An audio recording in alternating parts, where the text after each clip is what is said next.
next guest I'm always happy to have on this show.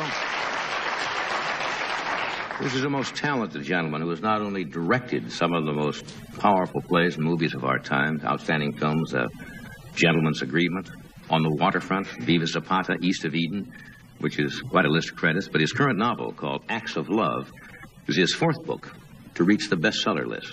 Great pleasure to welcome Elia Kazan.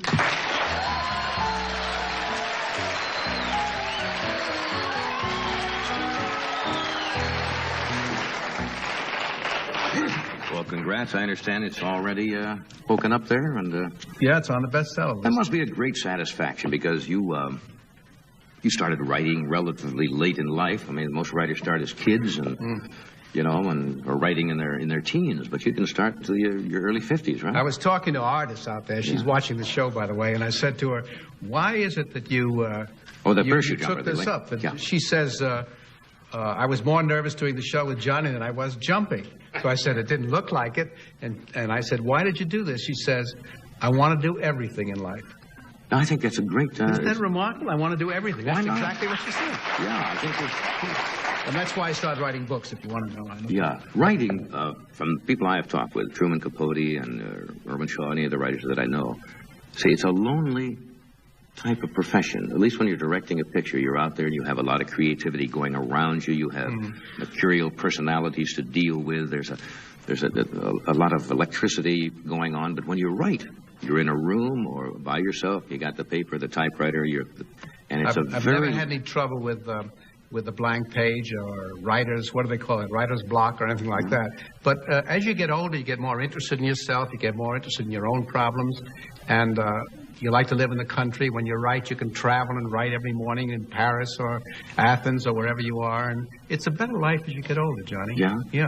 But do you find it as more challenging than, say, directing? I think it's harder. I think it's a lot harder because you have no one to help you. You don't have that input from You know, you make a picture, everybody's out to help you. The crew, the cameraman, the cutter, they're all there, you know, telling you that's not right, you can do this better, why don't you do it this way, and everything like that. But writing a book, you're out there at the end of a long limb all by yourself, and you hope you're doing right. There's always that cliche about everyone has a book in them, which may be true. Of course, the trick is to put that book down on paper so that it makes sense and is readable and has a certain style. And, right. And then to do it over again, Johnny, and then to do it over again. I made 7 drafts of Acts of Love. That is the thing. I notice when I write, if I write a routine or something, I'm doing something, I find if I write it and come back later, it seems to have cooled. And what you thought was originally very good at the moment of conception does not seem so great the following morning or the following day. You read it again. Do you think so there's sometimes a danger of picking something almost apart? There is, yeah. And losing what you originally had. Rather, the instinct was right to begin with. Yes. And by trying to get the right word or the right phrase that you maybe... Yes. But on the other hand, if you don't do it, you find that you're saying things over again that you said before. Right. Or that you're explaining something that doesn't need explanation. I don't like writers that nudge you all the time and saying you should think this or you should think that or you should... This is what I mean by what I'm saying. I like the audience, or the reader in this case, to make up their own mind. Yeah. But I had a very tough editor on this, and he was very ruthless with me. And I got to love him. I thought he was marvelous because he was so damn tough with me. Well, that's the discipline that you give to actors when you direct them. They need that. I suppose an editor serves the same function, right? Right, exactly. As a good editor. Exactly. Are you one of those people who, and I wish I had this habit, I don't, of putting things down when you think of them, even if it's on a piece of paper and throwing them into a box or something, so later on, you do this. I wish I had that discipline. Because then when you get ready to write a book, because the memory sometimes is not that reliable, and you try to conjure up something, particularly in a conversation or something that was very amusing, and once you let it go, it's hard to recreate, so you just...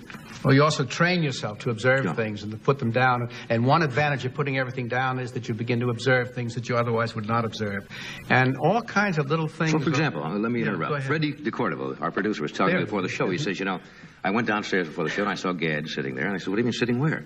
He said, well, he was sitting in my chair over here. I said, what was he doing? He said he was looking at the audience coming in. And he asked you about it, and you said, well, you found this very interesting. The people coming in, just the general feeling in the audience of coming in to see a television show, and you were observing it from that standpoint. Nothing personal, but I thought, what a wonderful setting for a murder mystery. That's exactly what I was thinking. Yeah. Murder on the Tonight Show. You got a novel there working. No, I'm not going to do that. I've been killed a few times on this show already, but... Has there ever been a setting in which... No, I know. I suppose there have been shows within the framework of As the show. the body falls, the band plays. And then we move the corpse down and bring out the next guest. And just leave him on the couch.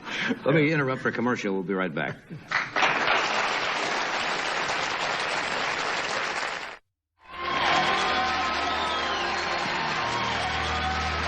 We're talking with Ilya Kazan. Yeah.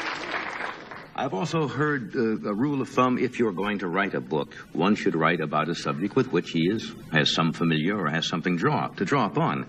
And in your book, Acts of Love, it's about a young woman who attains a certain degree of self-knowledge through her abundant use of sexuality, I guess would be a fair way to...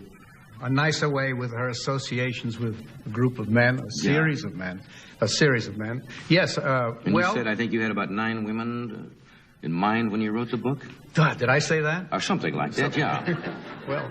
Do women come to you when they read the book? That's another thing that authors get. Hey, were you talking about me in this? Yes, they've done that. Sure. They come up to me on the street now. The book seems to touch women more than men. And I think part of it is because it's a woman's view of men.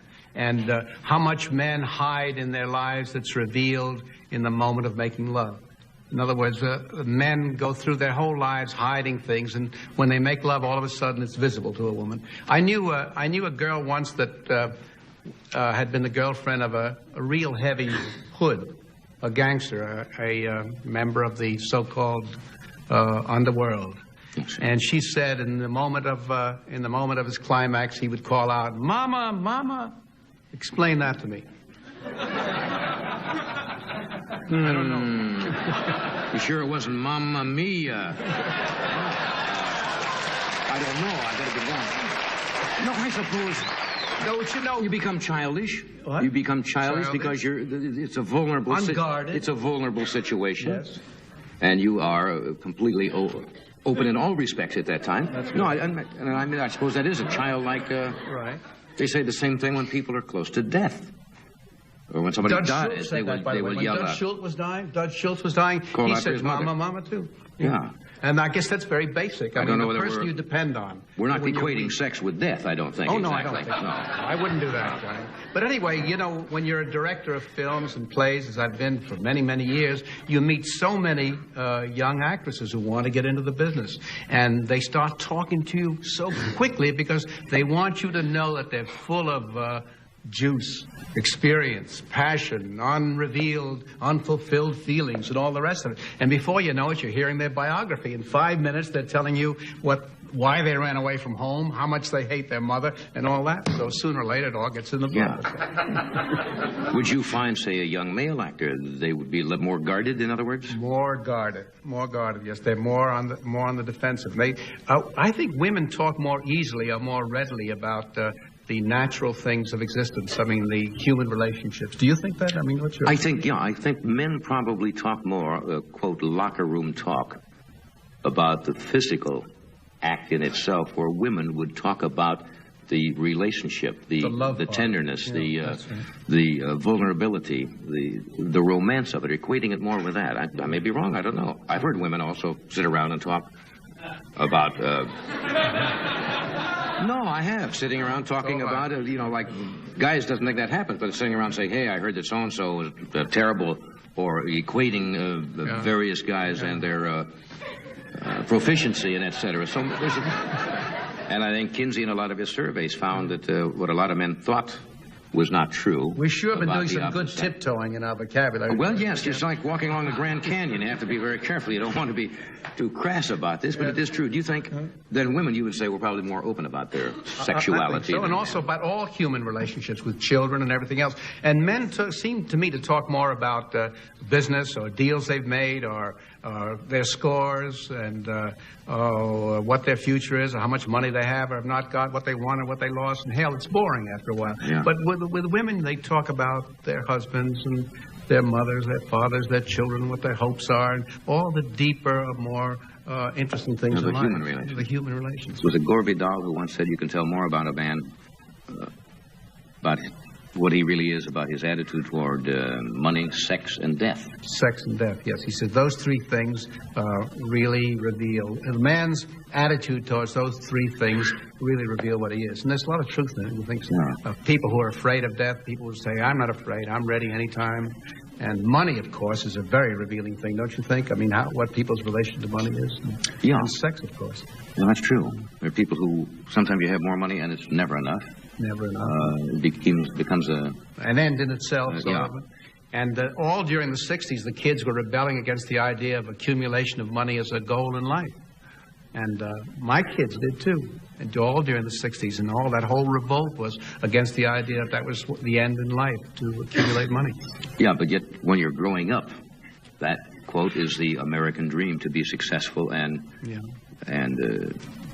become, maybe not wealthy, but well-to-do or whatever, and that was the dream. But that in and itself is not particularly bad. I suppose it's what you do with it when you get it and how you use it. Somebody said that success is harder to deal with than failure, but of course that must have been a poor man who said that. Yeah, that was Joey Lewis once said. The late comedian says, "I've been rich and I've been poor, and believe me, rich is better."